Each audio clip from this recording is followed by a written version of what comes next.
నాగర్ కర్నూలు జిల్లా కుమ్మెరమల్లన స్వామి జాతరలో 2 నెలల పాప చావుకి కారణమైన వారిని వెంటనే శిక్షించాలని డిమాండ్ చేస్తూ కరీంనగర్ జిల్లా తిమ్మాపూర్ స్టేజ్ వద్ద రజక సంఘం ఆధ్వర్యంలో ధర్నా రాస్తారోకో చేపట్టారు.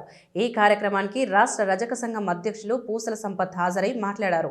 తక్షణమే సబ్బండ కులాలకు చెందిన వారికి న్యాయం జరగాలంటే అగ్రవర్ణ దురహంకారాలపై ఎస్సీ ఎస్టీ అట్రాసిటీ కేసు నమోదు చేయాలని అన్నారు. త్వరలో డీజీపీని కలుస్తామని చెప్పారు. భారీగా ట్రాఫిక్ జామ్ అయింది. పోలీసులు ఘటనా స్థలానికి చేరుకొని ట్రాఫిక్ను క్లియర్ చేశారు.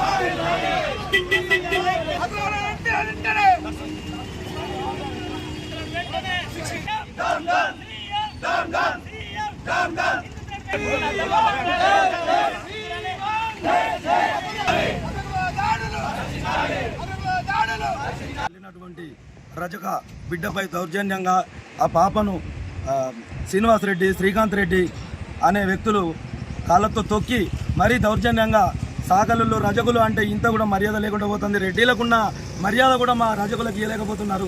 తిమ్మాపూర్ గ్రామ ఆధ్వర్యంలో ఈరోజు ధర్నా చేయడం జరిగింది. 77 సంవత్సరాలైనా కూడా ఇప్పటి వరకు ఎక్కడో మూలన ఖచ్చితంగా మాపై అన్యాయ దాడులు అనేవి జరుగుతూ ఉన్నాయి. ఖచ్చితంగా దీన్ని తీవ్రంగా ఖండిస్తూ ఉన్నాం. ఒక 2 నెలల పసిపాప, అసలు ప్రపంచం తెలియని పసిపాపను ఈరోజు చిదిమేసిరు కొంతమంది. ఈ దాడిలో జరిగింది ఒక పాపే కాదు, ప్రతి ఒక్కరి కాడ ప్రతి ఒక్కరు ఇలాగే జరుగుతూ ఉన్నది.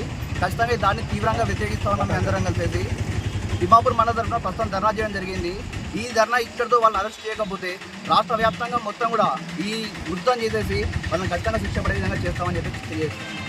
పాప అయితే ఏదైతే ఉందో ఆ పాప కుటుంబానికి ₹1 కోటి నష్టపరిహారం ఇవ్వాలని చెప్పేసి మేము తిమ్మాపూర్ మండల పక్షాన, ప్రజా సంఘాల పక్షాన, అన్ని దళిత బహుజన సంఘాల పక్షాన డిమాండ్ చేస్తా ఉన్నాం.